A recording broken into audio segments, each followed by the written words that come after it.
ان کے سر پر بندگی کا تاج رکھا ہے، تو کیا ہمارے آقا و مولا امام الانبیاء حضرت محمد مصطفیٰ صلی اللہ علیہ وسلم ان کے سر پر بھی تو نے بندگی کا تاج رکھا یا نہ رکھا؟ اگر یہ اتنی اونچی شان ہے تو ان کو بھی اس لقب سے ملقب کیا جانا چاہیے۔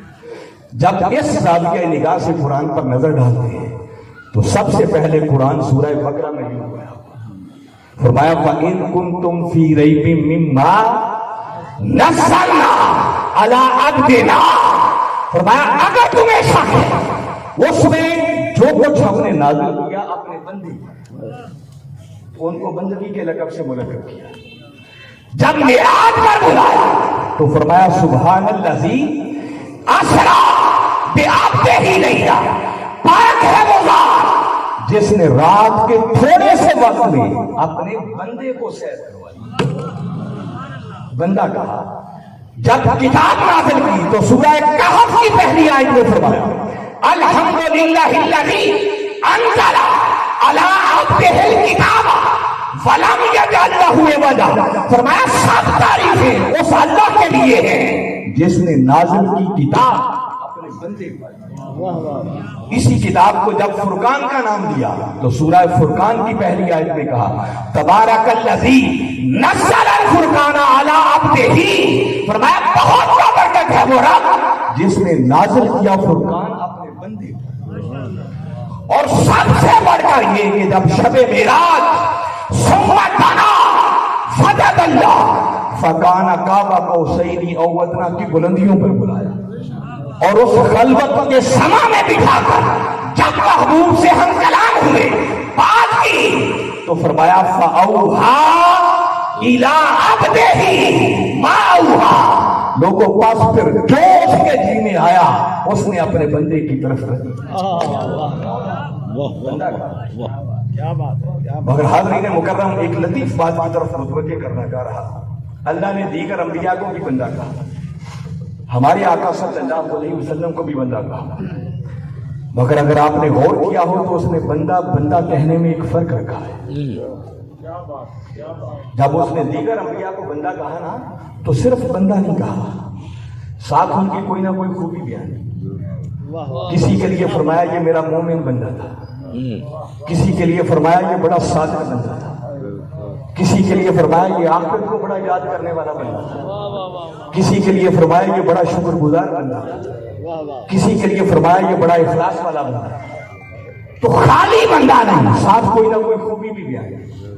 مگر جب ہمارے آقا صلی اللہ علیہ وسلم کی باری آئی تو میں نے جتنی آیتیں پڑھی آپ غور کریں، ہر جگہ پر باری تعالیٰ نے صرف بندہ کہا، ساتھ کوئی خوبی بیان نہیں۔ سبحان اللہ سبحان اللہ۔ گھر جا کے ہمارا پڑھیے گا نا، ہمیں ریپیٹ نہیں کرتا، صرف بندہ کہا۔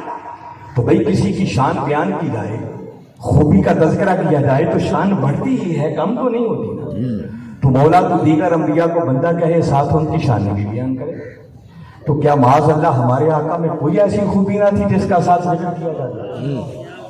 فرمایا لوگوں بات یہ نہیں، بات یہ ہے کہ میرا ایک ضابطہ ہے، اصول ہے، اور وہ اصول یہ ہے کہ دل کر رسول فضلنا بعضهم علی بعض، فرمایا یہ سب میرے رسول ہیں مگر میں نے ان میں سے بعضوں کو بعضوں پر فضیلت دے رکھی ہے۔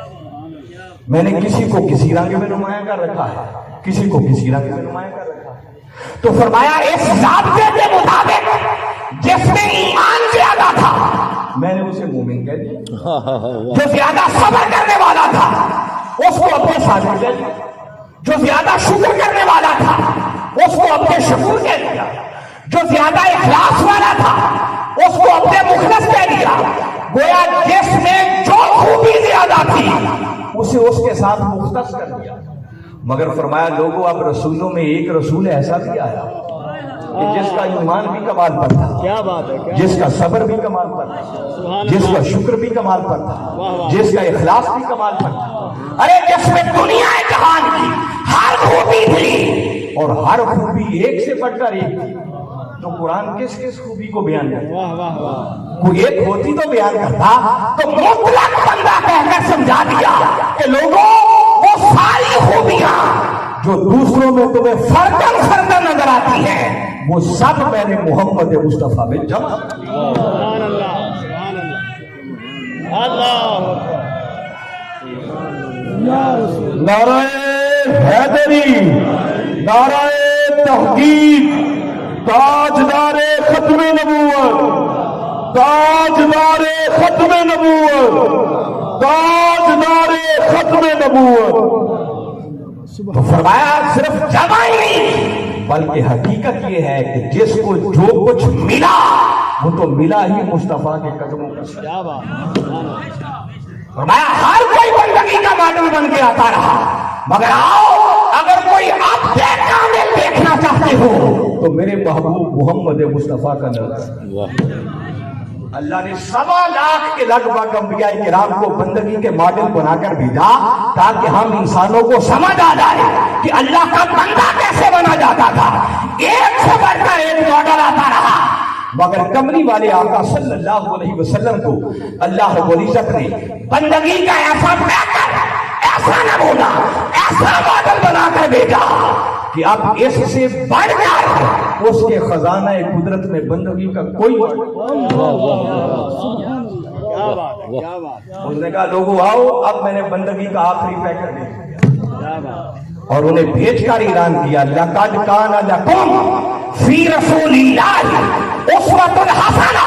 لوگوں میں نے اپنی بندگی کا اپنے محبوب کی شکل میں آخری ماڈل بھیج دیا ہے، آؤ اب میرے مصطفیٰ کو تختے چلے جاؤ اور ان کی سیرت کے رنگ میں خود کو رنگ کر تم بھی میرے بندے بنتے چلے۔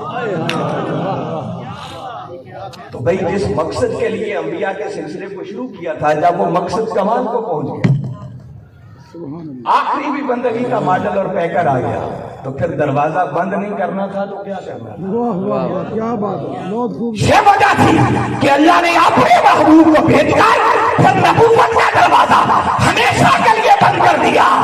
اب اس کے بعد اس سے بڑا کوئی ماڈل اور نمونہ نہیں ہے۔ جس کو میرا بندہ بننا ہے بس مصطفیٰ کے در کا سنگ بنتا چلا جائے، بندگی کی منزلیں طے کر۔ واہ واہ سبحان اللہ سبحان اللہ یہ وجہ تھی کہ ختم نبوت کا تاج اللہ نے ہمارے آقا و مولا حضرت محمد مصطفیٰ کے سر پر سجا اور ان کو خاتم النبیین بنا کر۔ اب یہ میں صرف قرآن کا بھی تھوڑی سی آپ کو سیر کروا رہا ہوں، وقت یقیناً خاصا ہو رہا ہے، مجھے اندازہ نہیں ہے اب کتنی کی مزید گنجائش ہے۔ اب اگر احادیث کے مضامین کو شروع کریں گے تو بات مزید لمبی ہو جائے گی، مگر میں برکت کے لیے چاہتا ہوں کہ آقا کے ارشادات گرامی کی روشنی میں بھی آپ کو سمجھاؤں کہ میرے آقا نے خود اپنی اس شان کا اعلان کیا۔ میں نے بتایا 225 کے لگ بھگ تو صرف وہ احادیث مبارکہ ہیں جو صرف عقیدہ ختم نبوت والی کتاب میں حضور شیخ الاسلام نے درج کی۔ ابھی اس کے علاوہ کتنا سمندر پڑا ہوگا، کتنا ذخیرہ ہوگا، وہ تو قیامت تک لوگ پیش کرتے رہیں گے۔ ان میں سے آپ کو ایک جھلک کروانا چاہ رہا ہوں۔ سب سے پہلے آقا کا وہی فرمان سنانا چاہ رہا ہوں جو آقا کی شان بندگی کے ساتھ دی۔ میرے آقا نے فرمایا انی عبداللہ، دیکھیے سیم وہی کلمات جو میں نے قرآن کی روشنی میں آپ کو بتائی، اور دو ہی باتیں آقا نے اپنے اس فرمان میں فرمایا انی عبداللہ، لوگوں سنو میں اللہ کا بندہ ہوں، وَأَنَا خَاتَمُ النَّبِيِّينَ، اور اللہ نے ختم نبوت کا تاج میرے ساتھ۔ اس کے اندر بھی اشارہ اسی بات کی طرف ہے کہ جب میں بندگی کا لیٹسٹ ماڈل اور نمونہ بن کر آ گیا ہوں تو میرے سر پر ختم نبوت کا تاج نہیں سجے گا تو کہاں سجے گا؟ اس ارشاد کے اندر بھی یہی ایک جگہ پر میرے آقا نے فرمایا سَيَقُولُ ثَلَاثٌ كَذَّابُونَ، فرمایا عن قریب میری امت میں 30 جھوٹے کذاب ہیں، کلہم، ان میں سے ہر کوئی یزعم انہ نبی، اس سوء میں مبتلا ہوگا، یہ خیال کرے گا کہ وہ اللہ کا نبی بن کر آیا۔ اور ساتھ ہی آقا نے فرمایا وَأَنَا خَاتَمُ النَّبِيِّينَ لَا نَبِيَّ بَعْدِي، مگر میری امتیوں سن لو، میں وہ ہستی ہوں اللہ نے جس کے سر پر ختم نبوت کا تاج سجایا ہے، میرے بعد اب کوئی نبی۔ نعرہ تکبیر، نعرہ رسالت، نعرہ حیدری، تاجدار ختم نبوت، تاجدار ختم نبوت۔ میرے آقا نے خود صحابہ کرام کے مجمع میں اپنی شانیں بیان کی۔ فرمایا انا احمد، انا محمد، انا حاصر، اور آگے فرمایا انا عاقب، اور عاقب کا معنی ہوتا ہے سب سے آخر میں آنے والا۔ عاقب کے ذریعے بھی آپ نے اسی شان ختم نبوت کا ذکر کیا۔ ایک موقع پر میرے آقا نے فرمایا فضلت علی الانبیاء بست، اللہ نے 6 چیزوں کے اندر مجھے دیگر انبیاء پر فضیلت عطا کی۔ فرمایا اوتیت جوامع الکلم ونصرت بالرعب، فرمایا جوامع الکلم اللہ نے مجھے عطا کیا، رعب کے ساتھ میری مدد کی گئی۔ میرے آقا جب دور سے تشریف لا رہے ہوتے نا تو کوئی بڑے سے بڑا بھی سامنے سے دیکھتا تو میرے آقا پر پہلی جھلک پڑتی تو میرے آقا کا رعب اس پر تھا۔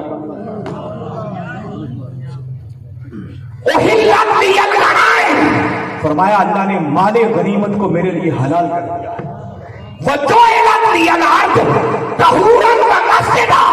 اور اللہ نے پوری ہوئے زمین کو میرے لیے پاک بھی کر دیا ہے، مسجد بھی بنا دیا۔ اور آگے فرمایا وَأُرْسِلْتُ إِلَى الْخَلْقِ كَافَّةً، اور اللہ نے ساری مخلوق کی طرف، سارے انسانوں کی بات بھی نہیں ہو رہی، إِلَى الْخَلْقِ كَافَّةً، اپنی تمام تر مخلوقات کی طرف اللہ نے مجھے رسول بنا کر بھیجا۔ وَخُتِمَ بِيَ النَّبِيُّونَ، اور اللہ نے ختم نبوت کا تاج میرے سر سے۔ میں بتا رہا ہوں 225 کے لگ بھگ احادیث کا ذخیرہ ہے جس کے اندر میرے آقا نے خود اپنی شان نبوت کے ڈنکے، شان ختم نبوت کے ڈنکے بجائے۔ کوئی اس عقیدے کا انکار کیسے کر سکتا ہے؟ میں بتا رہا ہوں یہ اتنا اہم عقیدہ ہے کہ اگر اس عقیدے میں دراڑ پیدا ہو جائے تو ایمان کا بچتا ہی کچھ نہیں۔ ایمان کا مرکز و محور ہے یہ عقیدہ ختم نبوت۔ اور ہمیں اس صدی کے اندر جس فتنے کا چیلنج ہے، اور چیلنج کیا ہے، وہ اپنی موت آپ مر گئے اور رہتے مر جائیں، وہ فتنہ قادیانی۔ بدبخت مرزا غلام احمد نے اسی کتاب جو عقیدہ ختم نبوت بتا رہا ہوں پڑھے، حضور شیخ الاسلام نے پھر اس کتاب کے تیسرے حصے کے اندر اس کا پورا پوسٹ مارٹم کیا ہے، بتایا ہے کہ اس بدبخت نے کس طرح پینتڑے بدل بدل کر 13 مختلف دعوے کر کے معاذ اللہ اس بدبخت نے نبی بننے کی کوشش کی۔ اس کی کتابوں کے حوالے پورے اقتباسات صفوں کے نمبروں کے ساتھ باقاعدہ اس کتاب میں درج ہے۔ اب اس تفصیل میں بھی جانے کا وقت نہیں ہے۔ اس بدبخت نے پہلے نمبر پر مجدد ہونے کا دعویٰ،